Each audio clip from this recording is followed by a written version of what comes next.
Hello, welcome to SS Classes. SS Classলৈ তোমালোকক স্বাগতম জনাইছো। আজি আমি ক্লাস 10 জেনাৰেল মেথছৰ কোৱেশ্চন নম্বৰ 4 বিষয়ে আলোচনা কৰিম। আগৰ তিনিটা ক্লাছত আমি কোৱেশ্চন নম্বৰ 1 2 3 বিষয়ে আলোচনা কৰিলো। তোমালোকে এইখিনি ভিডিও চাই লবা। যদি বুজি পাইছা খুব ভাল। যদি বুজি নোপোৱা থাকে তেন্তে তোমালোকে মোক লিখিবা, মই এইখিনি আকৌ এবাৰ বুজাবলৈ চেষ্টা কৰিম। আজি আমি কোৱেশ্চন নম্বৰ 4 ডিসকাস কৰিম। কোৱেশ্চন নম্বৰ 4 কি কৈছে যে ইউক্লিডৰ বিভাজন প্ৰমেয়িকা ব্যৱহাৰ কৰি এইখিনি এক্সাৰসাইজ 1.1 ওকে এক্সাৰসাইজ কিমান হয় এক্সাৰসাইজ 1.1 ন চেপ্টাৰ 1 এক্সাৰসাইজ 1.1 ৰ কোৱেশ্চন নম্বৰ 4 হয়।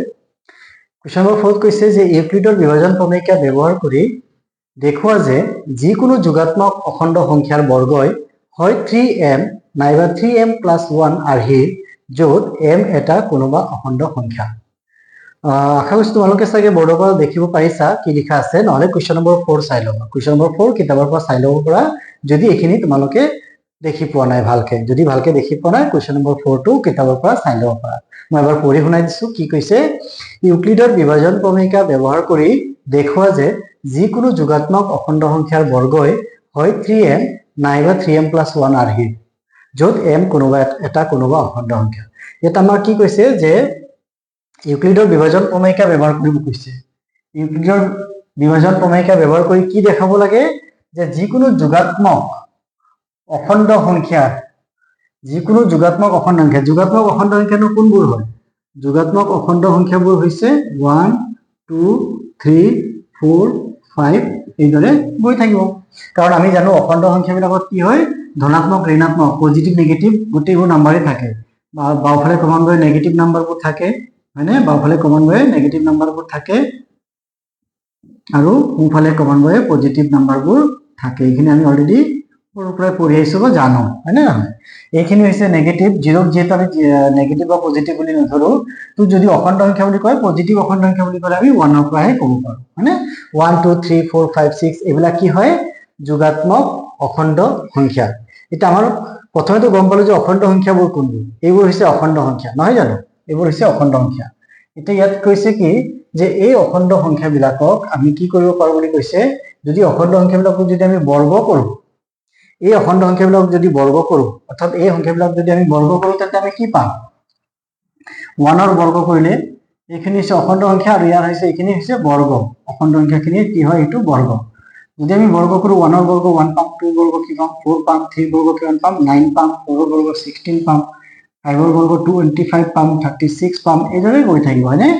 অৰ্থাৎ আমি যদি দেখো এই বৰ্গ সংখ্যাখিনি কি পাম 1 4 9 16 25 36 এইদৰে পাম। আমাৰ প্ৰশ্নটোত কৈছে কি যে এই যে বৰ্গ সংখ্যাবিলাক পালো 1 4 9 16 25 36 এই সংখ্যাবিলাকক বোলে আমি হয় 3m নহয় 3m + 1 আকাৰত সজাব পাৰো। এতিয়া যদি 3m হয় তেন্তে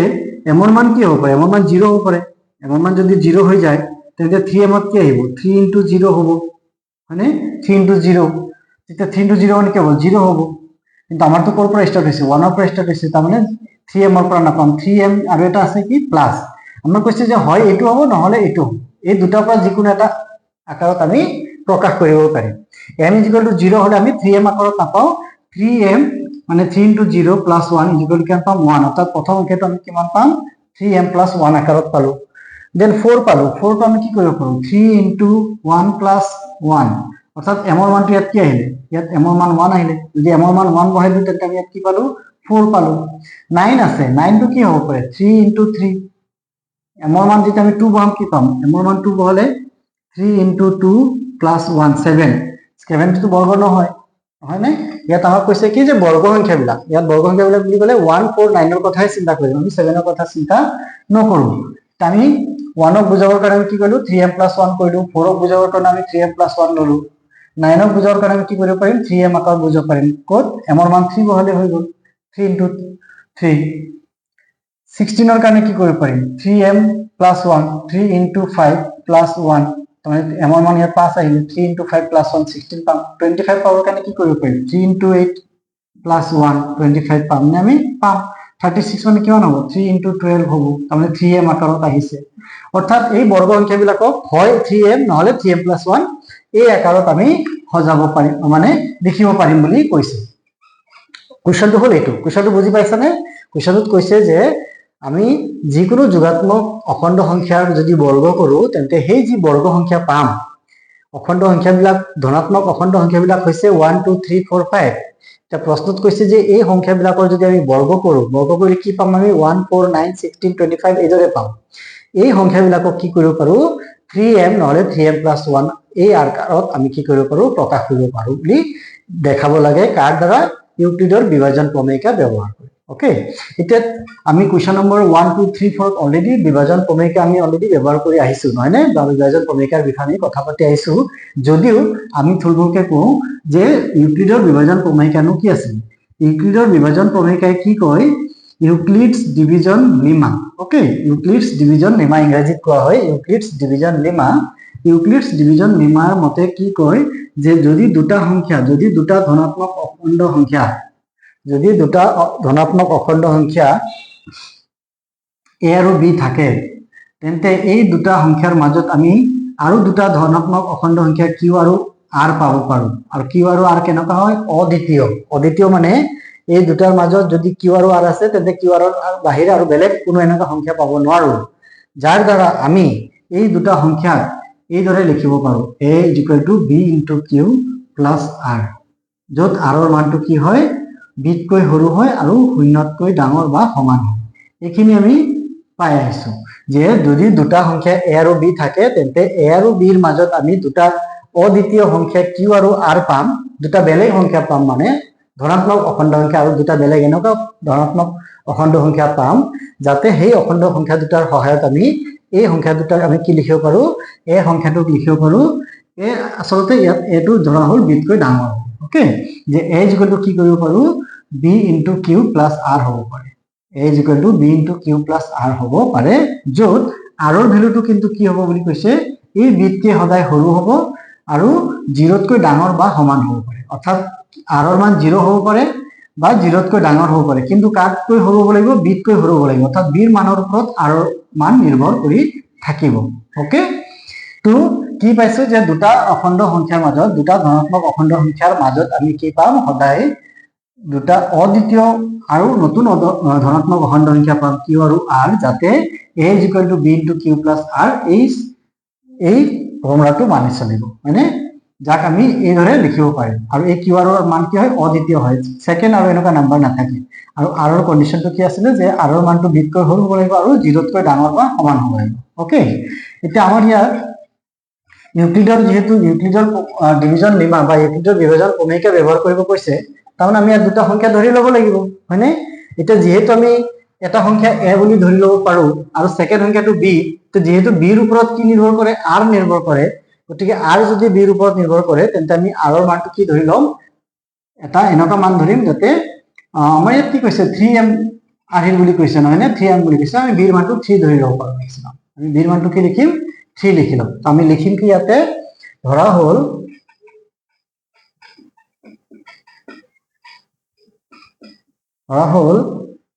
a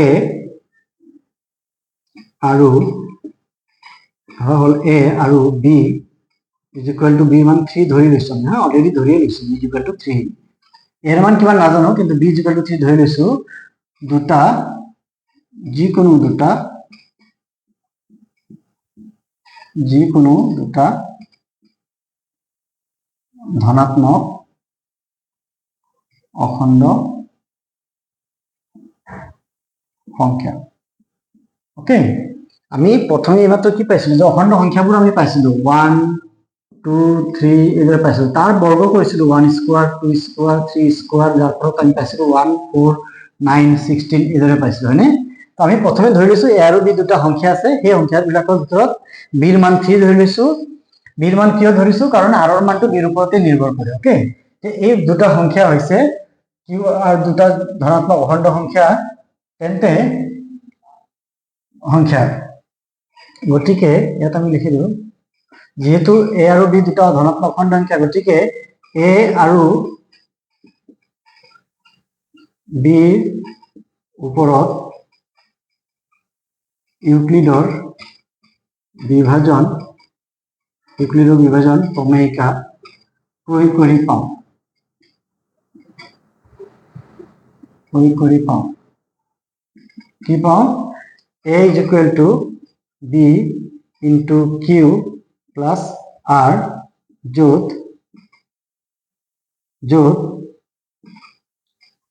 q আৰু q r যিকোনো দুটা অখণ্ড সংখ্যা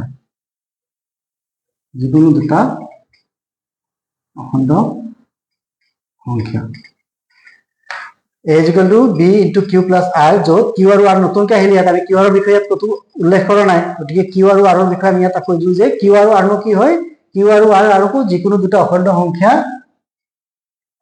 আৰু r ৰ মানটো কি হ'ব লাগিব শূন্যতকৈ ডাঙৰ বা সমান হ'ব লাগিব আৰু b তকৈ সৰু হ'ব লাগিব অৰ্থাৎ b মানেনো কিমান 3 b তকৈ সৰু অৰ্থাৎ 3 তকৈ সৰু হ'ব লাগিব এইখিনি আমি পালো মানে এতিয়া a is equal to যদি b into q plus r হয় তেন্তে r ৰ মান কি হ'ব লাগিব 3 তকৈ সৰু হ'ব লাগিব হয়নে নহয় অৰ্থাৎ r is equal to কি হ'ব পাৰে শূন্য হ'ব পাৰে 3 তকৈ সৰু সংখ্যা কি হ'ব পাৰে শূন্য হ'ব পাৰে দেন কি হ'ব পাৰে 1 হ'ব পাৰে 2 হ'ব পাৰে 3 হ'ব পাৰে নে 3 হ'ব নোৱাৰে কাৰণ 3 তকৈ সৰু হ'ব লাগিব শূন্যৰ পৰা আৰম্ভ কৰি 3 তকৈ সৰু কি অখণ্ড সংখ্যা আছে ধনাত্মক তো 0 আৰু 3 ৰ মাজত অখণ্ড সংখ্যা আমি কি পাম 0 1 2 0 ৰ পৰা আৰম্ভ কৰি আমি 3 লৈকে যদি যাওঁ তেন্তে সিহঁতৰ মাজত আমি কি পাওঁ 1 আৰু 2 পাম আৰু যেহেতু 0 আহিব পাৰে r ৰ মান গতিকে 0 1 2 এইকেইটা আমি তিনিটা অখণ্ড সংখ্যা পাম r ৰ মান যদি 0 1 2 হয় তেন্তে ইয়াত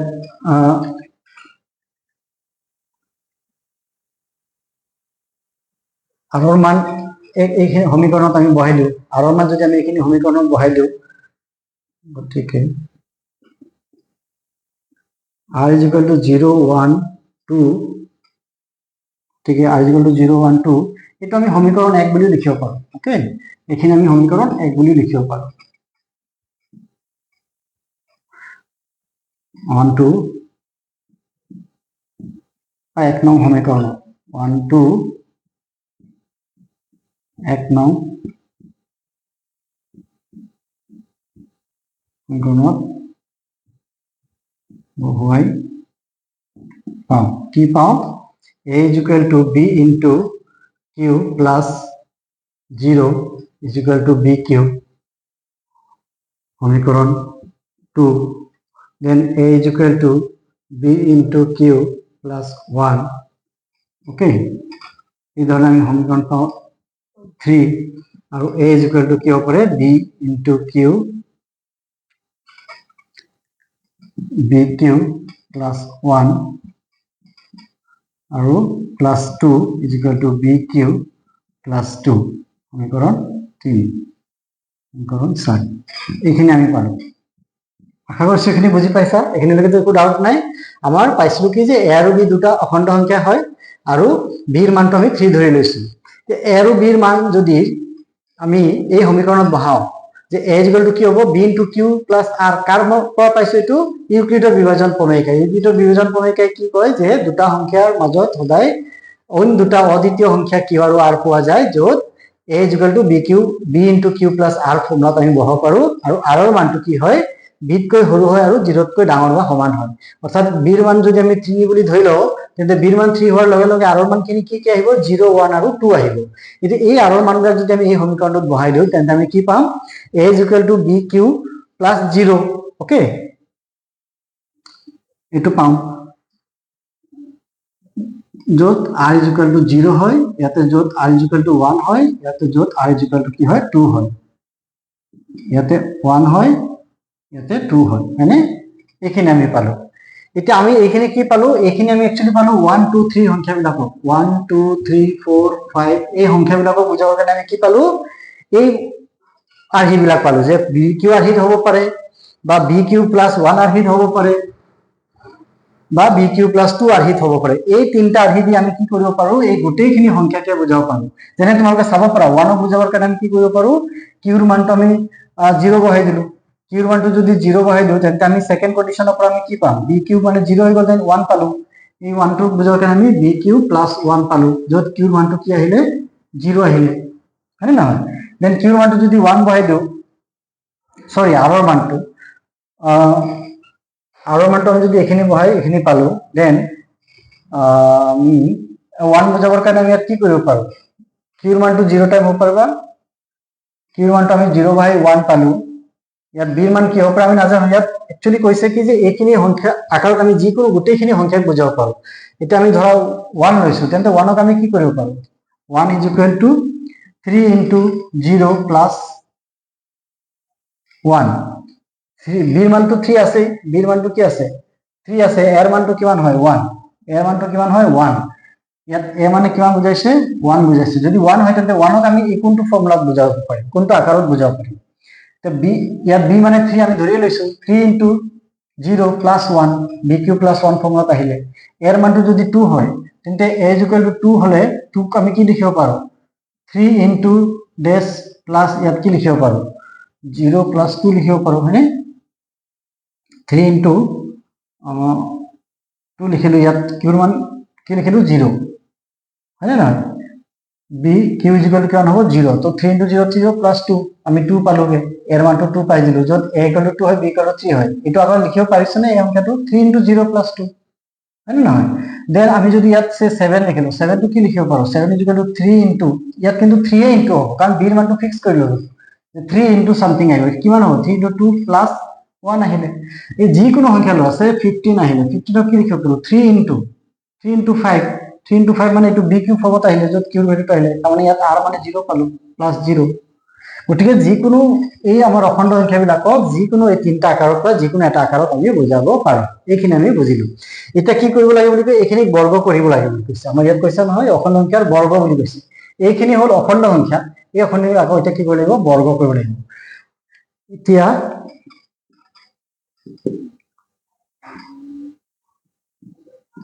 সমীকৰণ কিমান আছিলে 2 3 4, সমীকৰণ 2,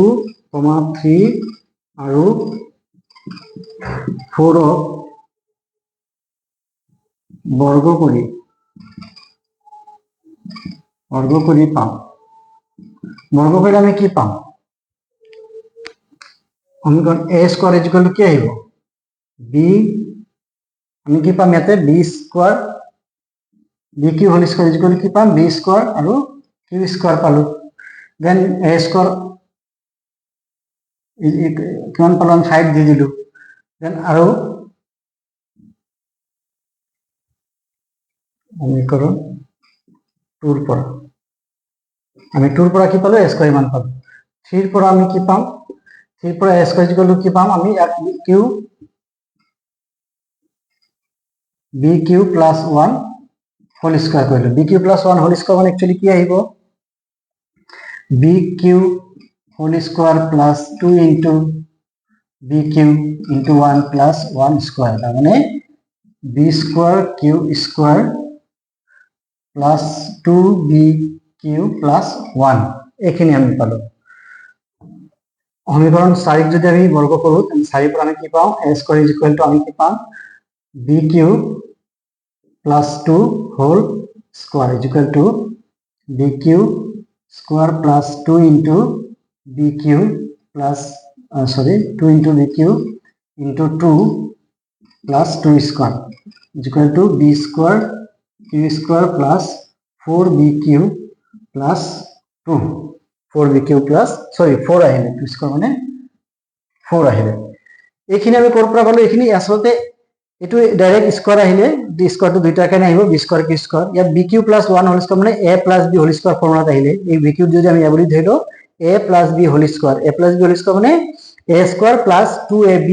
প্লাস বি স্কোয়ার, ভাঙিলে আমি এইখিনি পাম। আৰু এইটো আকৌ a plus b whole square ফৰ্মুলাত আহিলে, য'ত এ মানে বি কিউ আৰু বি মানে 2 বুজাইছে। গতিকে প্ৰথমটো স্কোয়ার এ স্কোয়ার আহিলে প্লাস 2ab, 2 এ মানে বি কিউ, বি মানে 2 আছে, প্লাস বি স্কোয়ার মানে 2 স্কোয়ার, ভাঙিলে আমি এইখিনি পালো। এতিয়া এইখিনিক আমি আকৌ কি কৰিব লাগিব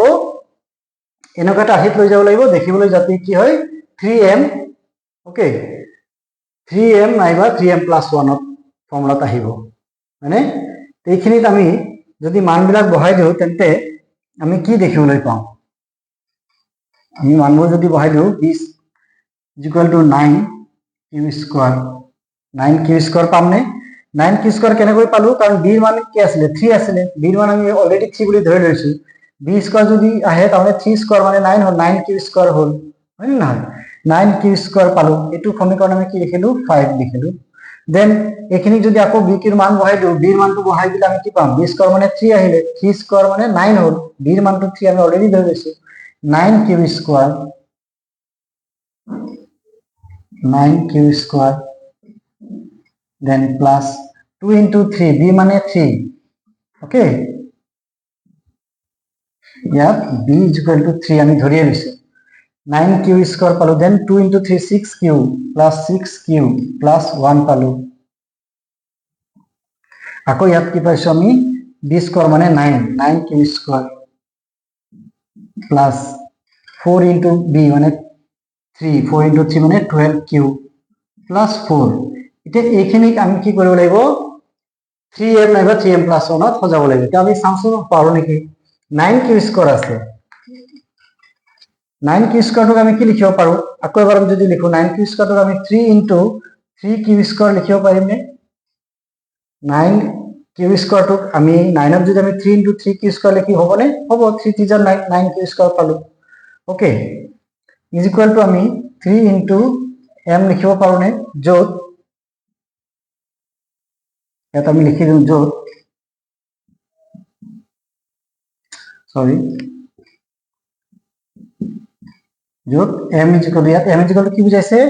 3 টো বাদ দি 3 বাহিৰে যি আছে গোটেইখিনি m ক বুজাই আছে মানে m ইজ ইকুয়াল টু 3 আৰু q স্কয়াৰ এইখিনি বুজাইছে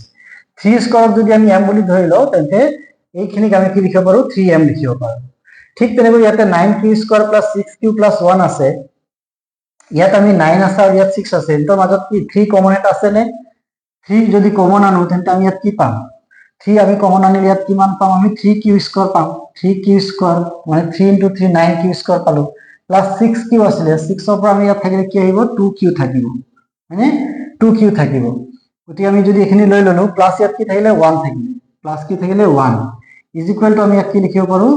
3m plus 1 তোমাকে লিখি দিবা যত m is equal to m মানে হল 3 এটু লিখিলো এইখিনি ঠাইত আমি কি লিখিলো m লিখিলো 3 কিউ স্কয়ার প্লাস 2 কিউ আমি 3 কিউ স্কয়ার প্লাস 2 কিউৰ ভ্যালুটো যদি m বুলি ধৰি লও তেন্তে দেখিবলৈ কি হ'ব 3m plus 1 ঠিক তেনেকৈ ইয়াত যদি আমি সজাও ইয়াত আমাৰ কি আহি আছে 3 এটা কমন আহি আছে 3 কমন আহিলে ইয়াত কি আহিব 3 কিউ স্কয়ার আহিব প্লাস ইয়াত কি আছিল 12 কিউ আছিল 12 কিউ পৰা আমি 3 আনিলো কমন ইয়াত 4 কিউ থাকিব 4 কিউ ওকে প্লাস ইয়াত এটা কি থাকিব 3 থাকিব সরি ইয়াত আমাৰ কি আহিব 1 আহিব প্লাস 1 আহিলে কেনেকৈ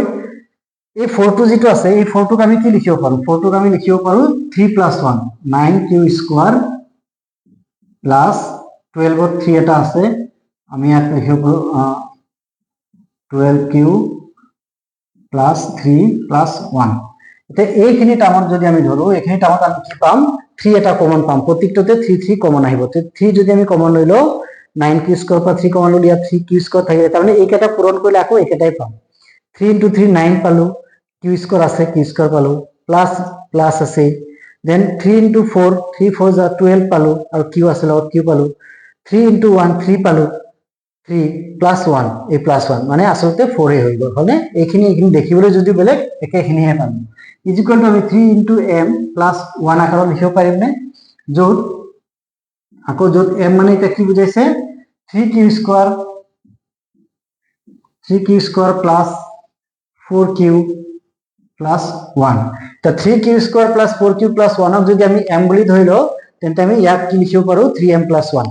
গতিকে আমি কি দেখিলো যে আমাৰ যি সংখ্যাবিলাক আছিল আমাৰ অখণ্ড সংখ্যাবিলাক কি কি আছিল a is equal to bq ইয়াত আমি লিখি দিব পাৰো 3q বুলি বা 3q plus 1 গতি এইখিনি সংখ্যা যদি তোমালোক ইচ্ছা কৰে লিখিব পাৰা বা এনেকৈ ৰাখি লব পাৰা পিছত গৈ ভাঙিব পাৰা এমৰ মান b ৰ মানটো আমি 3 ইয়াত বহাব পাৰো বা ইয়াতো বহাব পাৰো এটো তোমালোকৰ ওপৰত কথা আমাৰ এইখিনি সংখ্যা আহিব এইখিনি সংখ্যা কি বুজাইছে এইখিনি সংখ্যা আমাক বুজাইছে অখণ্ড সংখ্যাবোৰক আমি এইদৰে পাওঁ এতিয়া এইবিলাকক আমি আকৌ বৰ্গ কৰিব লাগে কাৰণ ইয়াত আমাক কৈছে যে অখণ্ড সংখ্যাটো বৰ্গ কৰিব লাগে তো বৰ্গ কৰিলে আমি আকৌ এইখিনি বৰ্গ কৰিলে কি পাম এইখিনি বৰ্গ কৰিলে আমি পাওঁ এইদৰে পাওঁ তো যেহেতু b ৰ মান ইয়াত 3 আছিল দিয়াই আছিল তো b ৰ মানটো আমি বহালে কি পালো 9 কিউ স্কয়াৰ বুলি ইয়াত b স্কয়াৰ কিউ স্কয়াৰ আছিল তো b ৰ মান 3 বহাই দিয়াৰ লগে লগে 9 কিউ স্কয়াৰ আহিলে তো 9 কিউ স্কয়াৰটোক আমি কি কৰিব লাগিব আমাৰ উদ্দেশ্য হৈছে 3m আকাৰত লিখা বা 3m + 1 আকাৰত লিখা। গতিকে আমি যদি এইখিনিৰ পৰা 3 এটা কমন লৈ লওঁ, 9ৰ পৰা 3 কমন ললে 9ৰ আমি 3 লগত কি পূৰণ কৰিব লাগিব? 3 3 3 9 3 স্কয়াৰ আছে 3 স্কয়াৰ লিখিলো। এতিয়া এই 3 টোক আমি ৰাখিব লাগিব আৰু এই 3 বাদ দি বাকি যি থাকে গোটেইটোক আমি যদি m বুলি ধৰি লওঁ তেন্তে আমি দেখিবলৈ কি পালো 3 * m ৰ দৰে আহিছে, য'ত m ৰ মানটো হৈছে 3q স্কয়াৰ। ঠিক তেনেকৈ সেকেন্ডত যেতিয়া আমি ভাঙিলো, ভাঙিখিনি যেতিয়া আমি b ৰ মান 3 বহালো, দেখিলো আমি কি 9q স্কয়াৰ + 6q + 1 হ'ল। তে এইখিনিৰ পৰা আমি যদি এই দুটা টাৰ্ম ধৰো, এই দুটা পদৰ পৰা কি পালো 3 কমন পালো। তো 3 কমন লইলো, ইয়াত থাকিলে 3q স্কয়াৰ + 6q পৰা 3 কমন লইলো, থাকিলে কিমান 2q আৰু +1 আছে 1 থাকিলে। এতিয়া এই 3q square + 2q + 1 3q square + 2q যদি আমি m বুলি ধৰি লওঁ, দেখিবলৈ কি হ'ব 3 * m + 1 এই ধৰে পালো। m মানে কিমান? য'ত m মানে হ'ল 3q স্কয়াৰ + 2q। গতি এইখিনি পালো। আকৌ ঠিক তেনেকৈ এই সংখ্যাটোক যদি আমি বৰ্গ কৰি পাইছিলো কি b square q square + 4bq, that means 9q square + 12q + 4 পালো। কেনেকৈ? b ৰ মান আমি 3 বহাই দিলো। b ৰ মান 3 বহাই যেতিয়া আমি এইখিনি পালো, এইখিনিক আমি আকৌ এনেকৈ লিখিব পাৰো 9q স্কয়াৰ + 12q + 4 ক আমি 3 + 1 লিখিব পাৰো। 3 + 1 লিখাৰ উদ্দেশ্য হৈছে যে এই 4 টো এটা কি হৈছে 3 ৰে হৰণ কৰিব পৰা সংখ্যা এটা সোমাই আছে। গতিকে 4 ক আমি 3 + 1 লিখিলো। লিখালে আমি কি পালো? লিখাৰ পিছত আমি এই তিনিটা পদ পালো, য'ত প্ৰতিটো পদতে 3 এটা কি আছে কমন আছে, অৰ্থাৎ এইখিনি 3 ৰে হৰণ যায়। তো 3 ৰে হৰণ যায় কাৰণে আমি 3 কমন লইলো, 3 কমন লৈ লোৱাৰ পিছত আমাৰ ইয়াত কি থাকিলে 3q স্কয়াৰ থাকিলে প্লাস 12 আছিলে, 12 ৰ পৰা 3 লৈ ললো, তেনে 3 * কি কৰিব লাগিব 4 কৰি লও, তেতিয়া আমি 12 পাম। আৰু q আছে অলৰেডি, তো 3 * 4 q 12q পালো, প্লাস 3 * 1 কৰিলে 3 পালো, আৰু এই 3 লগত 1 + 7 কি যাব 4 আহিব। দেখিবলৈ একেটাই হ'ব। এতিয়া 3 ৰ বাহিৰে যিখিনি 3 ৰ যোনটো আছে গোটেইটো যদি আমি m বুলি ধৰি লওঁ, তেন্তে এইটো দেখিবলৈ কি হৈছে 3m + 1, য'ত m ৰ মানটো 3q স্কয়াৰ + 4q + 1 হ'ল। গতিকে আমি দেখিবলৈ কি পালো যে আমি প্ৰথমে যিখিনি অখণ্ড সংখ্যা পাইছিলো, সেই অখণ্ড সংখ্যাবিলাক যেতিয়া আমি বৰ্গ কৰিলো, বৰ্গ কৰাৰ ফলত আমি যিটো পালো সেই সংখ্যাবিলাক আমি কি কৰিব পাৰিছো, হয় 3m নহলে 3m + 1। ইয়াতো আমি 3m + 1 পালো, ইয়াতো আমি কি পালো 3m + 1 পালো। যে যিকোনো ধনাত্মক অখণ্ড সংখ্যা এটা, যিকোনো ধনাত্মক অখণ্ড সংখ্যা বা যোগাত্মক অখণ্ড সংখ্যা এটাক যদি আমি বৰ্গ কৰো, সেই বৰ্গটোক আমি হয় 3m নাইবা 3m + 1 আৰ্হিত লিখিব পাৰো, হয়নে? এতিয়া ইয়াৰ শেষত যেহেতু আমি এইখিনি পালো, গতিকে তুমি লিখি দিব পাৰা, দেখা গ'ল যে, ইয়াতে লিখি দিব পাৰা, দেখা গ'ল যে যিকোনো যোগাত্মক অখণ্ড সংখ্যাৰ বৰ্গই যিকোনো যোগাত্মক অখণ্ড সংখ্যাৰ বৰ্গই হয় 3m নাইবা 3m + 1 আৰ্হিত, য'ত m এটা কোনোবা অখণ্ড সংখ্যা। ইয়াত m যিকোনো এটা অখণ্ড সংখ্যা হয়, য'ত m ৰ মান ইয়াতে 3q স্কয়াৰ + 4q + 1 আহিলে, ইয়াত m ৰ মানটো 3q স্কয়াৰ + 2q আহিলে, ইয়াত m ৰ মানটো আকৌ 3q স্কয়াৰ আহিলে। m ৰ মান যিকোনো হ'ব পাৰে, ভিন্ন ভিন্ন হ'ব পাৰে, হয়নে? তো আমাৰ সংখ্যাবিলাকনো কি আছিলে? আমাৰ সংখ্যাবিলাক 1 ৰ স্কয়াৰ কৰিলে আমি কি পাইছিলো? 1 ৰ স্কয়াৰ কৰিলে আমি 1 পাইছিলো, 2 স্কয়াৰ কৰিলে আমি কি পাইছিলো? 4 পাইছিলো, 3 স্কয়াৰ কৰিলে আমি কিমান পাইছিলো? 9 পাইছিলো। এতিয়া আমি এই 1 ক আমি কি লিখিব পাৰো? 3 * m আকাৰত লিখিব পাৰিব লাগিব, 3 * m। এতিয়া 1 ক যদি আমি 3 * m বুজাও, তেন্তে আমাৰ 3 * m ৰ মানটো কি আহিব আমিতো নাজানো, তেন্তে 3 * m + 1 ফৰ্মুলাত আহিব। হয় 3m ত আহিব, নহলে কিহত আহিব 3m + 1, এই দুটা আকাৰত আমি লিখিব পাৰা হ'বই লাগিব। গতিকে ইয়াত m ৰ মানটো যদি আমি 0 বহাই দিওঁ, তেন্তে আমি কি পাম? m ৰ মানটো 0 বহাই দিলে ইয়াৰ পৰা আমি কি পাম? 1 পাম, অৰ্থাৎ 1 টো 3m + 1 আকাৰত আহিব। 4 আছিলে, 4 টো আমি 3 * m কৰিতো নাপাম, গতিকে 4 * কি হ'ব 3m + 1 আহিব, য'ত m ৰ মানটো যদি আমি 1 বহাই দিওঁ 3 * 1 3 + 1 4 আহিলে, গতিকে 4 ৰ মানটো কি আহিলে 3m + 1 তে আহিলে, 4 ৰ মানটো 3m + 1। 9 ৰ মানটো কি আহিব 3m ত আহিব, য'ত m ৰ মানটো 3 আহিব, তাৰমানে 3 * 3 লিখিব পাৰো, m ক আমি কি কৰিব পাৰো 3 * 3। দেন কি আহিলে 16 আহিলে, 4 ৰ স্কয়াৰ 16 আহিব, 16 ক আকৌ আমি কি লিখিব পাৰিম 3m + 1, মানে m 3 * 5 + 1।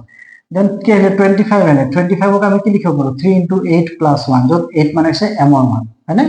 গতিকে প্ৰত্যেকটো সংখ্যাকে আমি কি কৰিব পাৰো, হয় 3m নহলে 3m + 1 আৰ্হিত প্ৰকাশ কৰিব পাৰিম। এইখিনি আছিলে question number 4 exercise 1.1 class 10 general মেথছৰ। ওকে, য'ত চেপ্টাৰ 1 ৰ এক্সাৰসাইজ 1.1 ৰ আমি কুৱেশ্যন নম্বৰ 4 আলোচনা কৰিলো। এইদৰে তোমালোকে লিখিব লাগিব হা, দেখা গ'ল যে ইয়াতে লিখি দিবা, যিকোনো যোগাত্মক, এইটো লিখিবা কিন্তু লিখিবলৈ থাকিব নালাগে, যোগাত্মক অখণ্ড সংখ্যাৰ বৰ্গ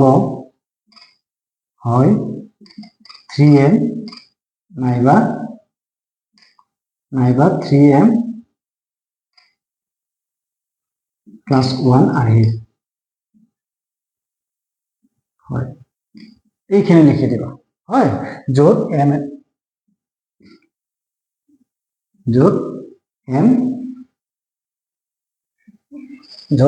কোনোবা এটা অখণ্ড সংখ্যা য'ত m এটা কোনো অখণ্ড সংখ্যা য'ত m এটা কোনো অখণ্ড সংখ্যা এইদৰে তোমালোকে লিখি দিবা বুজি পাইছানে এইখিনি এবাৰ চাবচোন নিজে নিজে মই কি কৰিলো এইখিনি বুজি পাইছানে নাই পোৱা আমি এইখিনি ইয়াতে সামৰিলো তোমালোকে এবাৰ ভালকে ভিডিঅটো চাই লোৱা যে বুজি পাইছা নাই য'ত বুজি পোৱা নাই তোমালোকে এবাৰ আকৌ এবাৰ শুনিবলৈ চেষ্টা কৰা মই কি কথা কৈ আছো মই যিখিনি কথা কৈছো সেই কোৱা কথাখিনিকে মই ইয়াতে এইদৰে আমি লিখি প্ৰকাশ কৰিম হ'বনে যদি কিবা বুজি নোপোৱা আছে তেন্তে তোমালোকে চাব পাৰা ইয়াতে তোমালোকে বীৰ মান 3 বহাবও পাৰিলা হয় যদি বহোৱা হয় এইখিনি দেখিবলৈ কি হলে হয়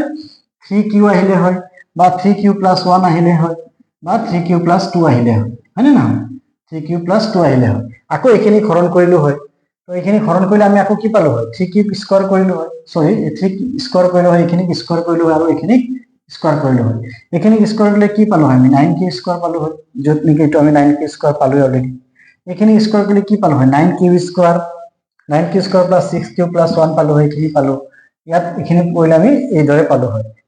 ইয়াতো 3 বহাব পাৰা বা ইয়াত বহালেও একেটাই কথা কাৰণ বীৰ মানটো 3 অলৰেডি আমি ধৰিয়ে থৈছো ওকে তো এইখিনি কোৱেশ্চন তোমালোকে এবাৰ চাবা বুজি পাইছা নাই য'ত বুজি নোপোৱা থাকে মোক লিখিবা মই আকৌ হেল্প কৰিম যে ক'ত বুজি পোৱা নাই তোমালোকে ঘৰত খুব ভালকে পঢ়া শুনা আৰম্ভ কৰা এতিয়া অলৰেডি ক্লাছবিলাক ষ্টাৰ্ট হ'ল আমি ট্ৰাই কৰিম অতি সোনকালে তোমালোকৰ সিলেবাসখিনি শেষ কৰিবৰ কাৰণে আৰু যেতিয়া আমাৰ সিলেবাসবোৰ শেষ হ'ব তাৰপিছত আমি পৰীক্ষাৰ হাফ ইয়াৰলি এক্সামৰ আগে আগে আমি কি কৰিম গোটেই কুৱেশ্চন পেপাৰবোৰ যিবিলাক প্ৰিভিয়াছ ইয়াৰৰ কুৱেশ্চন পেপাৰ আছে সেই কুৱেশ্চন পেপাৰবোৰ আমি ইয়াতে আলোচনা কৰিম হ'বনে তাৰ আগত আমি চেষ্টা কৰিব লাগিব যে কিমান সোনকালে আমি গোটেই সিলেবাসটো শেষ কৰিব পাৰোঁ হ'ব তো আমাৰ প্ৰয়াস সদায় ইয়াতে থাকিব যে আমি সোনকালে সিলেবাসটো শেষ কৰিম আৰু সিলেবাস শেষ কৰা মানে এইটো নহয় যে আমি ইয়াত একেবাৰে স্পীডত আমি কৈ যাম তোমালোকে বুজি পাইছা নে নাই সেইখিনি আমি মনোযোগ নিদিম তেনেকুৱা নহয় আমি চেষ্টা কৰিম যে তোমালোকে বুজিও পাই যোৱা আৰু সিলেবাসটো কমপ্লিট হওক ঠিক আছে তো ভিডিঅ'টো চাবা বাৰে বাৰে এবাৰ বুজি নাপালে দুবাৰ চাবা ভালকে নিশ্চয় বুজি পাবা এইখিনি মোৰ বিশ্বাস ওকে থেংক ইউ